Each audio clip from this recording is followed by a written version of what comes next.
Hey everybody, have you heard about the Karmelo Anthony case in Texas?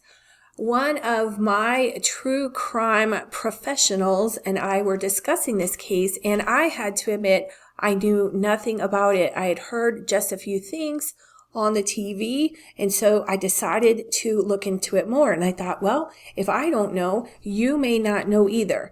And I looked on the internet, and here is the initial police report.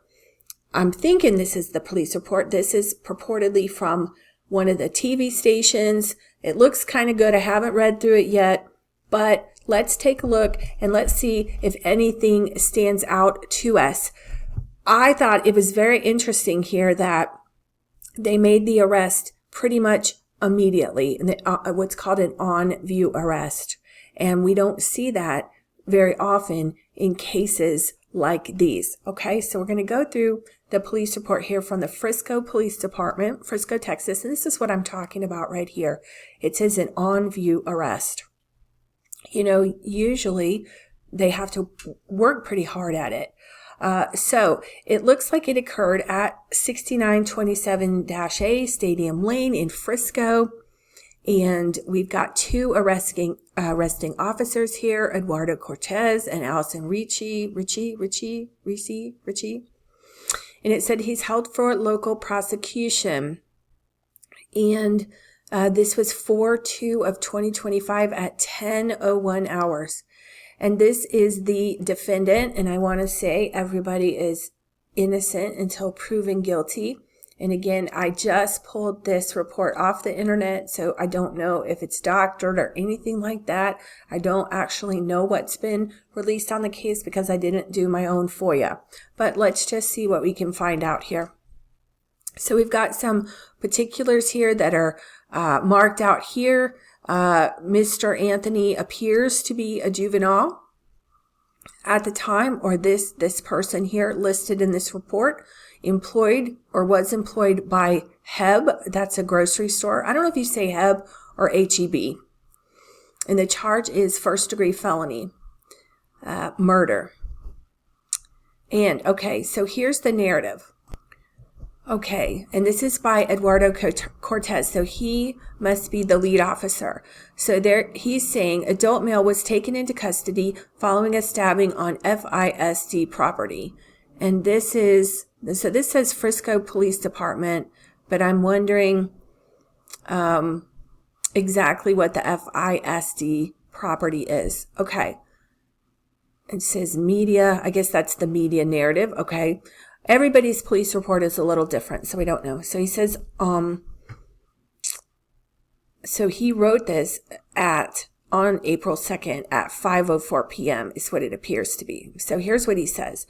On April 2nd, 2025 at 10:01 hours, he, Staley School Resource Officer E. Cortez, heard over the radio dispatch call out a stabbing at David Kuykendall Stadium.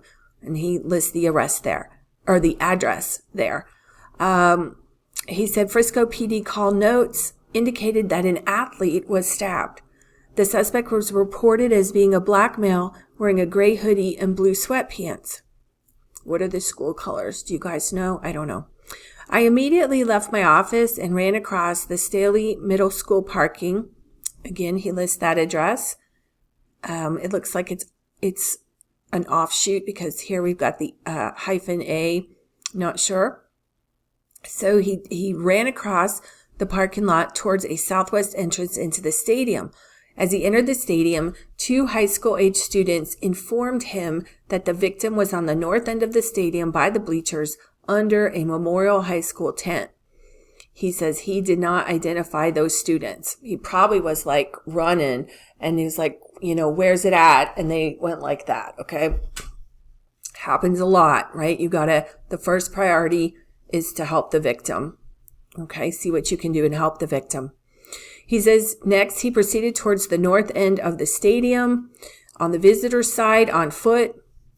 Again, color. I'm just thinking about, colors, outfits, whatever's going on. It says as he got closer to the north end, he could see the Memorial High School tent with multiple individuals under the tent. Once he arrived onto the north side bleachers, an adult male who was on the track pointed out the suspect. He says, I was not able to identify that witness. Do we have body cam at all? The individual that was pointed out to me was a black male wearing a gray hooded sweater and dark colored Nike pants. The suspect at this point, that's a different direction, right? That's a different description, right? Gray hoodie, blue sweatpants. Now he says gray hooded sweater and dark colored Nike pants. I don't know, to me, pants are different than sweatpants. But the suspect at this point was on the track at the north end. There was a chain link fence that separated me from the suspect. I gave the suspect instructions to keep his hands up in the air. During this time, the suspect said verbally out loud, I was protecting myself. It should be noted that I had not questioned him about the incident when he made that comment. And that's important because of Miranda. Okay. He was, I don't know if he had his weapon out or whatever was going on, the officer, but he could have been, and I don't know who else was there. He could have been in custody and detained. And so, Miranda and all that stuff. So, they might call that an excited utterance. We're not sure, what happened there. Okay. I asked him if he had any weapons and he said no. I patted him down for weapons while we were walking along the fence, and I did not locate any on his person. I instructed the male to continue walking along the fence, which he complied, towards an area where there was an opening in the fence that led off the track. While walking him off the track, the suspect also said, quote, he put his hands on me, end quote. I then detained. Okay, so that's interesting. That's interesting. He's using the detain word right there. Not up here. I would want a little more detail. What happened over here. Because he's being very specific here about how this is written. And we looked and it was written later in the day, right? So the detention, he's saying detained here, but I think he was detained there. Let's keep going. I then detained the suspect in handcuffed behind his back, and had him sit on the ground. Officer A. Ritchie had arrived on the scene at the time. I conducted another pat down of his person and then searched his person after he gave me consent. Okay. No weapons were located. Well, it's either one or the other. Okay. While the suspect sat on the ground, I advised that I had the alleged suspect. The suspect then responds and says, quote, I'm not alleged. I did it, end quote. Next, Officer Ritchie and I walked the suspect to patrol vehicle number 2412. This is Officer Ritchie's patrol vehicle, which was on the northeast gate of Kuykendall Stadium. As we were walking to the squad car, the suspect was emotional and said, quote, he put his hands on me. I told him not to, end quote. I did not question the suspect about the incident while he was escorted to the patrol vehicle. I searched his person once again, and I had him sit in the back seat area of the driver's side, I guess behind the driver's side of patrol vehicle 2412. While the suspect was in the back seat, I noticed fresh blood on his left middle finger. I verbally acknowledged that I saw the blood out loud so that it would be captured on my body-worn camera. Oh, good. So all this is on his body-worn camera. It should also be noted that the suspect asked me, quote, is he going to be okay, end quote, while he was in the back seat. I then identified the suspect. He provided his name and date of birth verbally as Karmelo Anthony, black male, with a date of birth of redacted, which I ran through FPD dispatch. Officer J. Hancock arrived on scene and remained with me and the suspect at this point. Karmelo was then checked via eSchool, which appears to be a database for FISD students, to also confirm his identity.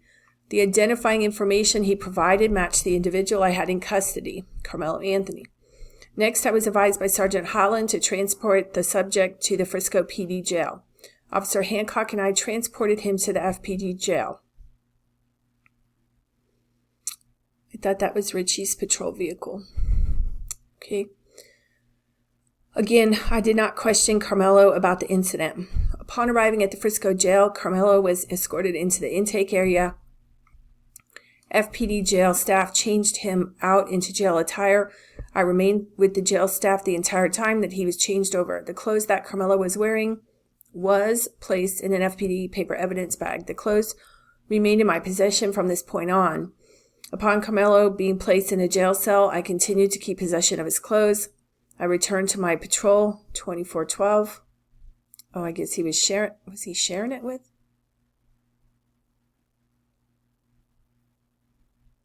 Was he sharing with Richie? Because it's the same number. Okay, I'm confused. Anyway, I returned to my patrol, number 2412, along with Officer Hancock, which was in the FPD Sally Port, placed Karmelo's clothes in the back trunk area.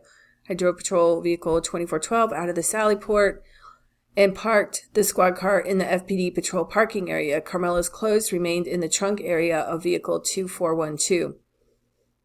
FPD crime scene technician Kay Dillard then took possession of Karmelo's clothes. From where? I added my body-worn camera to the case. I have no further information to report. Now, here's a supplement from Allison Ritchie, because the other officer, also written at 5 p.m. So that's 7 hours later. On 4/2/2025, 10:01 hours, Officer Ritchie was wearing a full Frisco Police uniform, and I was operating a fully marked Frisco Police Vehicle 2412. At about that time, I was dispatched to the report of a stabbing at David Kuykendall Stadium. Now, she's got a different address, right? 88257 7th Street? Yeah. Where did that address come from?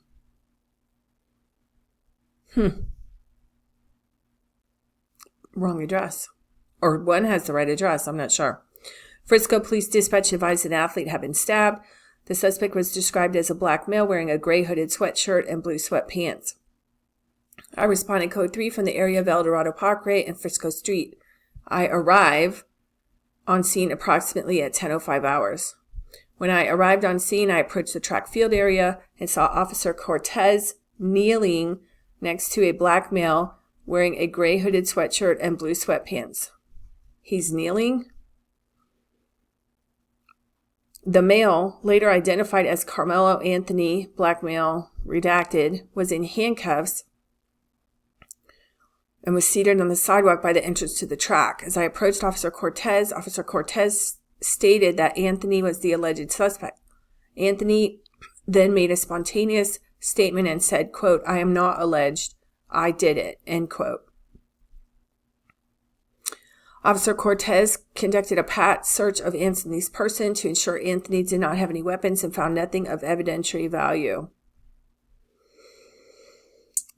Officer Cortez and I then walked Anthony to my pre-search patrol vehicle. So it's her car, it's his car, whose car is it? And Anthony was seated in the rear driver side compartment of my patrol vehicle. While walking to my patrol vehicle, Anthony made another spontaneous statement and asked if what happened could be considered self-defense. I replied by telling Anthony I did not know what happened. It should be noted the in-car camera in my patrol vehicle was activated prior to Anthony being placed in my patrol vehicle. While Officer Cortez assisted Anthony into my patrol vehicle, I noticed Anthony had blood on his left middle finger. I grabbed my department initial camera and took a photograph of Anthony's hands. I later uploaded the photograph to the crime scene folder under this case number. Officer Cortez remained with my patrol vehicle and Anthony while I provided assistance with scene security. Nothing further from this officer. Well, what happened to your car? Okay. Here's Will Otis. I don't know who that officer. On Wednesday, he's writing it again at 5 o'clock, or I don't know if this is printed or what this is. On Wednesday, April 2nd, 2025 at 10:01 hours, Frisco Police Department officers were dispatched to Frisco Independent School District, David Kuykendall Stadium, 6927 Stadium Lane, number A. So he's got, I'm assuming, I don't want to assume, but it looks like Richie might have the wrong address. So I don't know what happened there. Frisco Police Department Emergency Communications was receiving an emergency call regarding an athlete that was stabbed. The originally unknown assailant was a black male wearing a gray hoodie and blue sweatpants and also had a goatee and short hair. So they're saying the assailant was originally unknown. The subject was possibly wearing Centennial High School attire, as it was believed he was a student there for the sporting event. This had all taken place on the visitor side of the stadium, north side, and the victim was under the Memorial High School tent in the bleachers. At about this time, school research officer Cortez arrived on scene and began assisting the victim, trainers, and the other parties. Officer Cortez also advised on the radio that he had the suspect. So that's interesting because we didn't hear Cortez talk about helping any of the victims. Right? Any of the victims, trainers, and other parties. We didn't hear that in his report, or we didn't read that.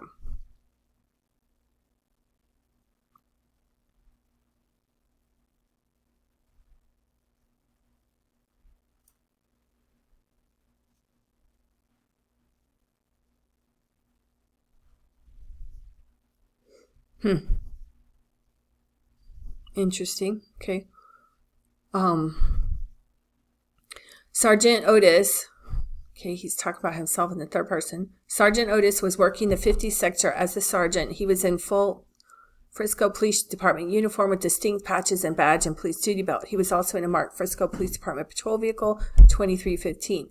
He was relatively close to the call and placed himself on it at around 1000 hours and responded to the call with his patrol vehicle's overhead emergency lights and sirens activated. So he's a sergeant. He's supervising, so he put himself on the call. He arrived to the call at around 10:06 hours. Sergeant Otis arrived to the stadium, began walking up to the location. At around this time, Officer Cortez and Officer Ritchie were walking a black male subject, parentheses, the suspect, away from the stadium. The suspect was crying hysterically. Please see the other involved officers' narratives for their involvement. Sergeant Otis walked up to the visitors' bleachers and observed the victim being treated by Frisco Fire Department personnel and also the athletic trainers. The weather began to turn and it began to heavily downpour rain. At this time, some of the FISD staff moved to the memorial tent to cover the victim and the FFD personnel. Sergeant Otis began using his city-issued phone to snap crime scene photos to preserve as much of the scene as possible due to the weather and the large gathering of people that were involved in the incident. How many officers responded to the scene? I think we have 3 so far, right? Other officers began to set up a crime scene with tape, moving non-essential personnel out of the immediate area. Be interesting to see the CAD. The officers on scene were informed that the knife that was used was tossed and was still believed to be somewhere close. Eventually, one of the witnesses said they remember seeing it on the bleachers still. Officer Schultz was able to locate the knife. It was located between rows 9 and 10 near seat 30, closest to the aisle, partially open. So that sounds like it's a switchblade maybe. The rain began to come down heavily, and it was determined that instead of moving the knife, the officers would cover it with a large blue tarp. Where did the tarp come from? Sergeant Otis assisted in preserving the immediate crime scene as much as possible. I thought they were under a tent. While the other personnel tended to the victim and eventually transported him. At around this time, Officer Wetzel had the crime scene log and began logging the individuals on the call to the best of his abilities. Lieutenant Crawford and Pemberton relieved Sergeant Otis of the scene. Sergeant Otis went back to the police department to download his body cam and the photos he took with the city-issued phone. Sergeant Otis's city-issued phone had a total of 33 photos that were used to document the incident scene.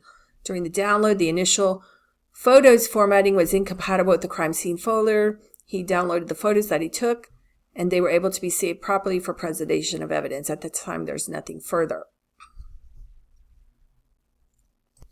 On Wednesday, April 2nd, 2025, Officer Wetzel, was assigned to work patrol in the city of Frisco. At approximately 10:02 hours, I responded to the report of a stabbing at David Kuykendall Stadium located at 88257 7th Street. I must have 2 different addresses because now we've got 2 different officers with 2 different addresses. The original call note stated an athlete had been stabbed in the chest and that the suspect had stabbed the victim goes to Centennial High School. Athletic trainers were on site and were providing care to the victim and advised he was not conscious and not breathing. The notes also indicated that the suspect was a black male with a goatee and short hair wearing Centennial gear. I arrived on scene at approximately 10:06 hours. When I arrived on scene, I grabbed a roll of crime scene tape from my trunk and proceeded to the visitors' bleachers, where dispatch advised the victim was. While I was walking towards the visitors' bleachers, I was approached by a witness who identified himself as blank, began telling me what happened, and I asked him where the stabbing occurred. Blank advised it happened under the Memorial High School pop-up tent in the visitors' bleachers. I immediately informed Sergeant Otis where the witness stated the stabbing occurred and gave him the crime scene tape to start securing the crime scene. I then had blank move to the walkway under the visitors' bleacher out of the rain to further speak with me. The following is a summary of my contact with blank. Blank advised he was sitting under the Memorial High School pop-up tent with his team and was near the victim, Austin, and the suspect, who was later identified as Karmelo Anthony.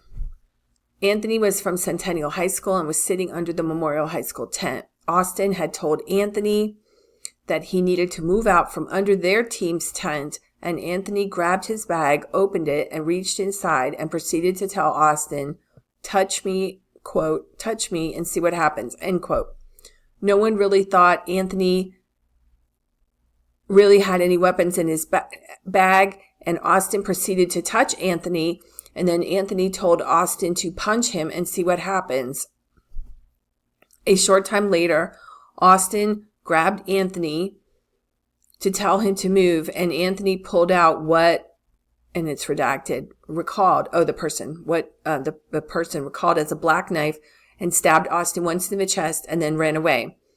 Austin began grabbing his chest and telling everyone to get help. Blank advised he did not know Anthony's name, but stated that another Memorial track member, blank, was friends with Anthony and he could identify Anthony.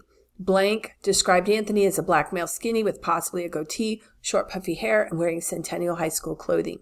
This concluded my contact with blank. I then was instructed to start a crime scene log. I retrieved a crime scene log from my patrol vehicle and I began starting the crime scene log. I was later relieved by Officer Schultz, who took over the crime scene log, and I cleared the scene. Nothing further. Who's that? Wetzel. I thought Otis was doing the crime scene log.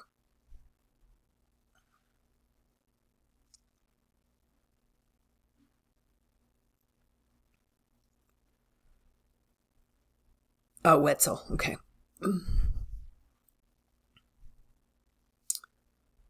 Okay. Officer Hancock. Today, 4/2/2025, while working as the SRO, that's the school resource officer at Independence High School, here's another 10555 Independence Parkway, Collin County, a weapons call was dispatched over the air that detailed a stabbing occurred at Kuykendall Stadium in Frisco, Texas. After hearing more dispatch call information, I drove to the scene. While en route, I heard Officer Cortez say he has the suspect in custody. When I got on scene, I looked for Officer Cortez and went straight to him to hold security with the suspect that he had cuffed and secure in the police squad. Multiple witnesses were providing statement to officers where the stabbing occurred at the Memorial High School track tent. Only a short time later, Officer Cortez and myself escorted the suspect, Karmelo Anthony, to the Frisco Adult Holding Facility. Anthony was transitioned off to the jail staff without incident. All jail paperwork was completed, and CID took the investigation from there. No statements noted by Hancock.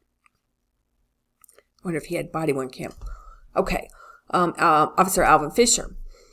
Wednesday, April 2nd, at about 10:05 hours, Officer Fisher, was dispatched to 6927 Stadium Lane, number A, Frisco, Texas, in regards to a stabbing.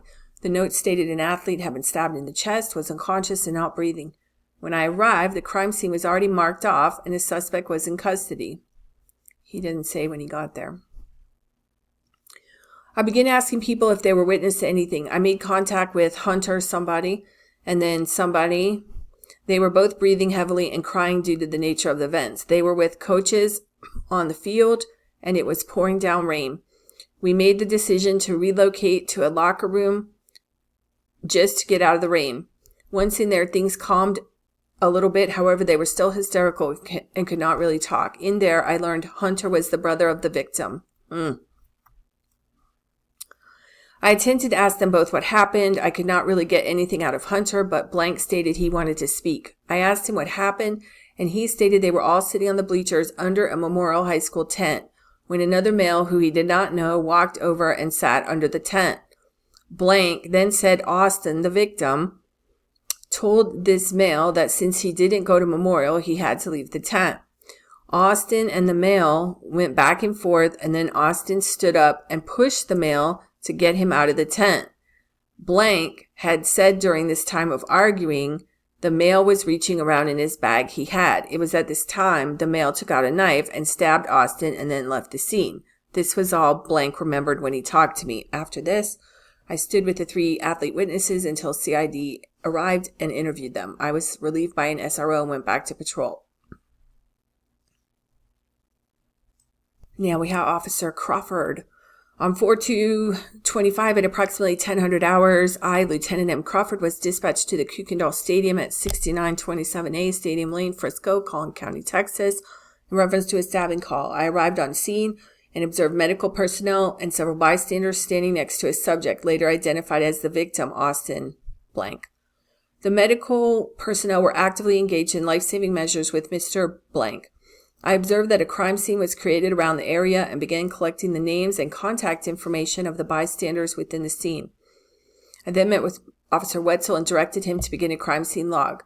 As he was getting the needed paperwork, I took over his responsibilities of monitoring a witness, Blank, to the event. Ultimately, the witness was taken to another area out of the rain, and Officer Schultz took over the crime scene log. Okay, I thought the other guy had it, Wetzel. And I forwarded information about the bystanders to him. From that point forward, I worked with coordinating response from SRO, a CID, CSI, PIO.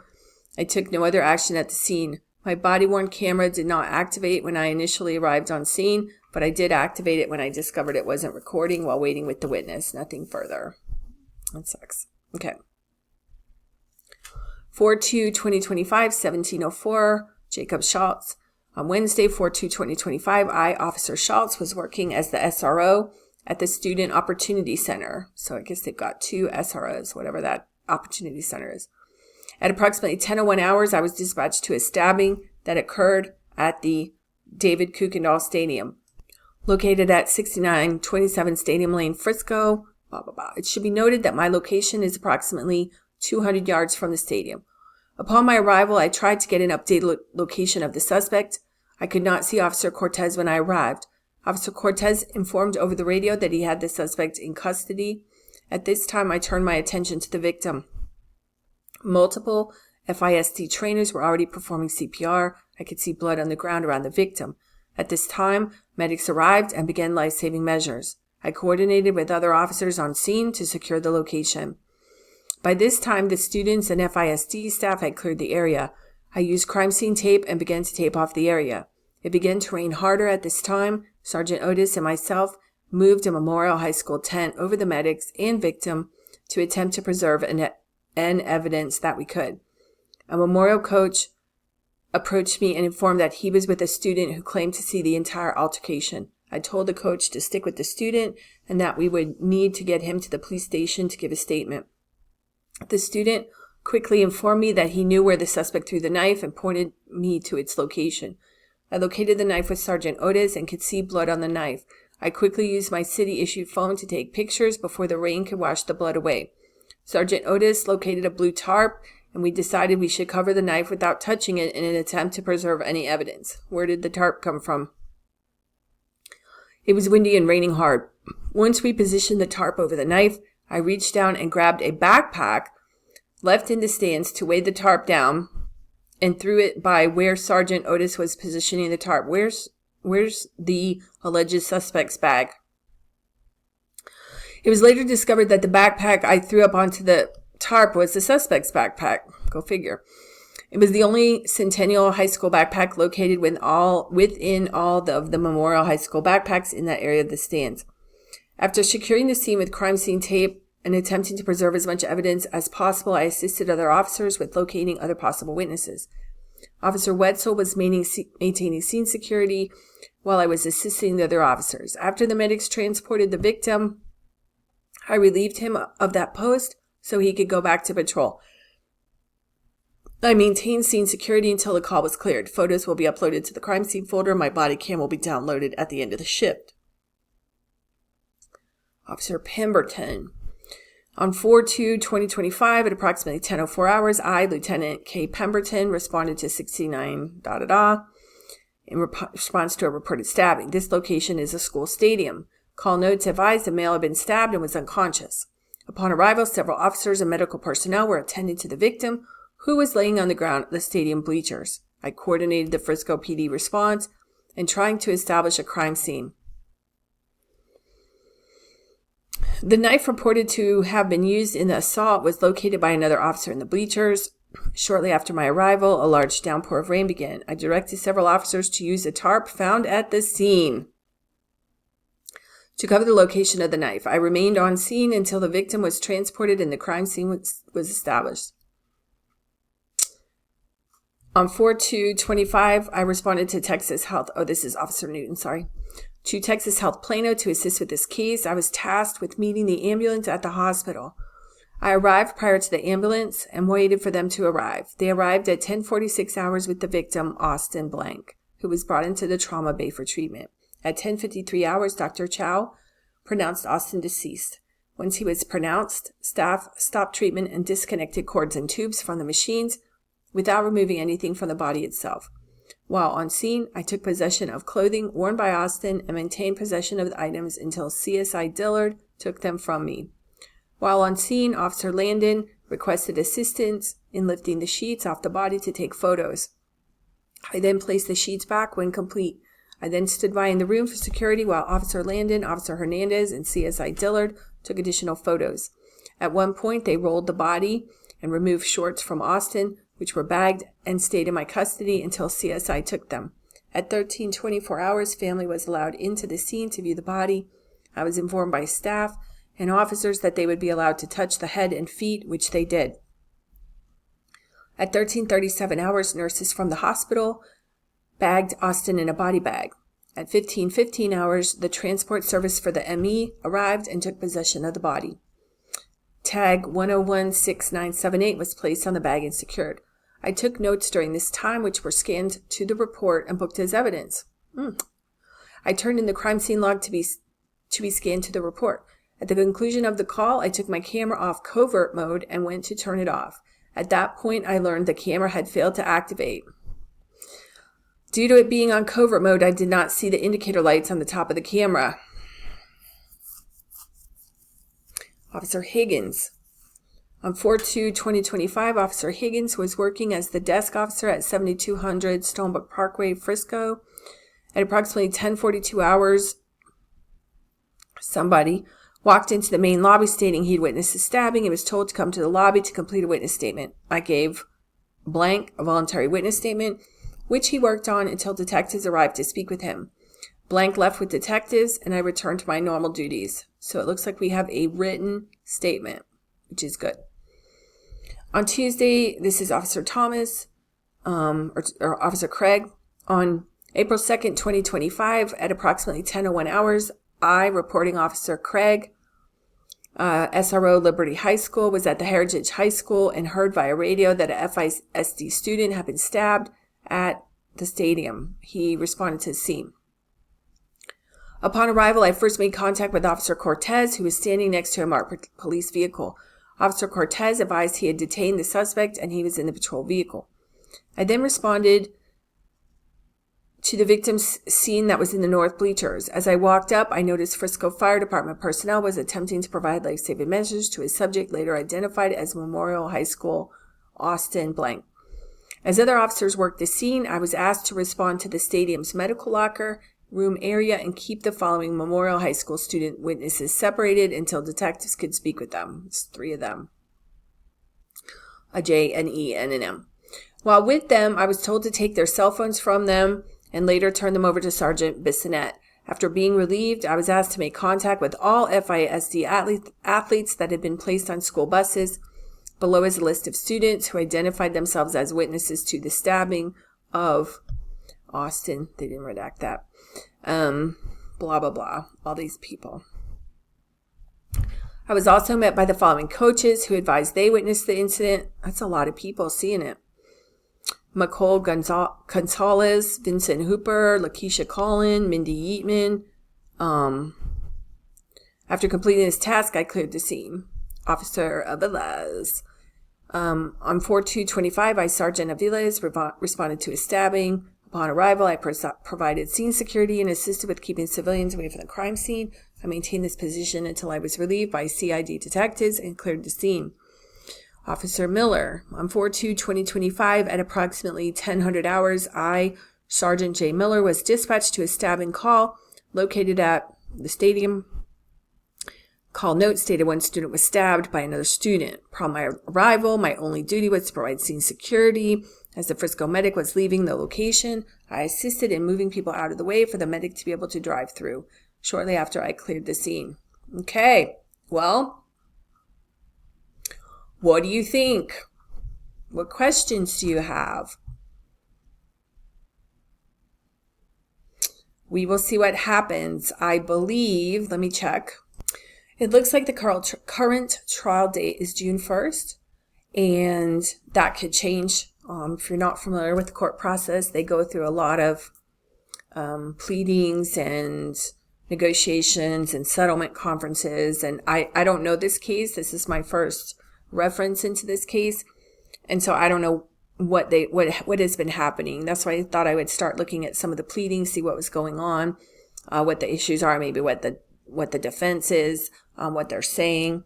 And we may have some back and forth. So I don't know if the June 1st date is the date. We'll see what happens. So this is Help Solve the Case. I'm Christine. Thank you for being here. I would love it if you would like, subscribe, and share. And have a great day. I'll see you next time.